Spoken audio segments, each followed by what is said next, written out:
생활법률 시간입니다. 새 정부 출범과 맞물려 최저임금 심의가 진행 중입니다. 윤석열 대통령 당선인은 후보 시절 최저임금 차등 적용 도입에 관한 발언을 했었는데요. 경영계와 노동계의 입장이 첨예합니다. 오늘은 이와 관련해서 최정훈 변호사와 함께 이야기 나눠보겠습니다. 변호사님 반갑습니다. 네, 안녕하세요. 네, 안녕하십니까. 고용노동부 산하 최저임금위원회가 2023년 최저임금 심의에 돌입했습니다. 올해는 최저임금 차등 적용 방안이 주요 쟁점으로 떠올랐는데요. 이게 어떤 내용입니까? 네, 현행 최저임금은 고용노동부 장관이 최저임금위원회가 심의하여 의결한 최저임금안을 최저임금으로 결정하고 이를 지체 없이 고시하면 다음 연도 1월 1일부터 효력이 발생하며 업종이나 지역과 상관없이 일률적으로 적용됩니다. 네. 이에 반해 최저임금을 차등 적용하는 것은 최저임금을 천편일률적으로 적용하는 것이 아니라 업종별 특성 및 현황에 따라 다르게 적용하고 지역별로도 상황에 맞게 다르게 적용하자는 것입니다.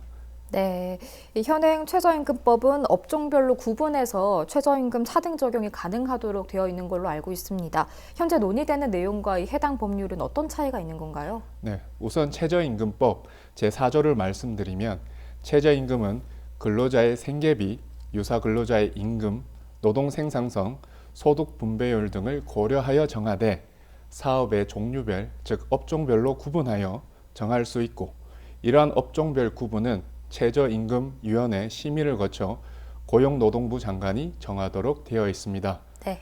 최근 논의되고 있는 최저임금 차등 적용과 관련하여 업종별 차등 적용은 최저임금법에 규정이 있기 때문에 심의위원회에 심의를 거친 후 고용노동부 장관이 정해도 문제가 없지만 지역별 차등 적용은 최저임금법에 규정이 없기 때문에 법 개정 없이는 최저임금 심의위원회의 논의 대상은 물론 고용노동부 장관이 임의로 정할 수는 없습니다.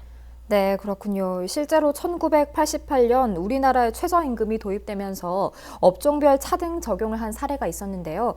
이후 1년 만에 사라졌는데 이게 어떤 이유 때문인가요? 네, 최저임금 도입 첫 해인 1988년에는 1그룹과 2그룹으로 구분하여 최저임금을 차등하여 적용했는데 섬유, 잡화, 식품 등을 주로 만드는 경공업이 포함된 1그룹의 최저임금은 462.5원, 금속, 기계, 화학, 섬유를 주로 만드는 중화공업이 포함된 2그룹의 최저임금은 487.5원이었습니다. 네.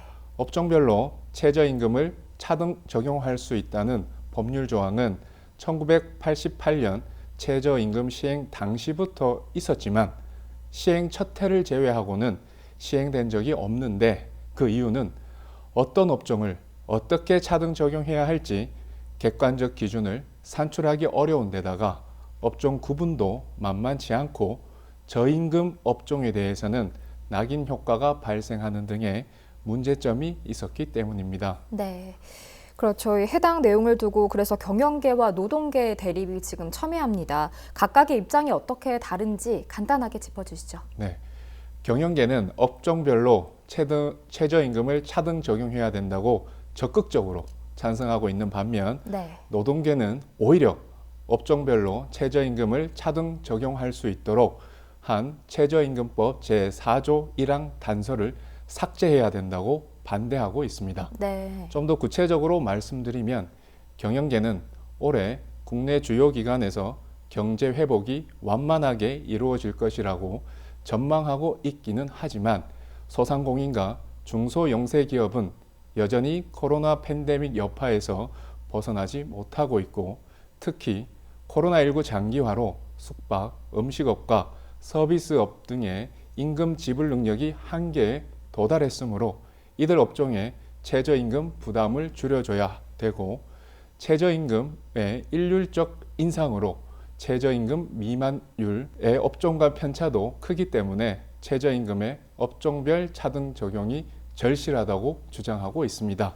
반면 노동계는 최저임금이 낮게 적용되는 업종은 노동 가치가 떨어져 낙인 효과가 이어질 수 있는 등 업종별 최저임금 차등 적용은 노동력 감소와 또 다른 차별을 유발할 수 있고 노동시장 양극화를 심화시키는 것은 물론 최저임금 시행 취지에도 역행하므로 최저임금 차등 적용을 강하게 반대하고 있습니다. 오늘 이렇게 최저임금 차등 적용 도입에 관련해서 최정훈 변호사와 이야기 나눠봤습니다. 오늘 말씀 여기까지 듣도록 하겠습니다. 고맙습니다. 고맙습니다.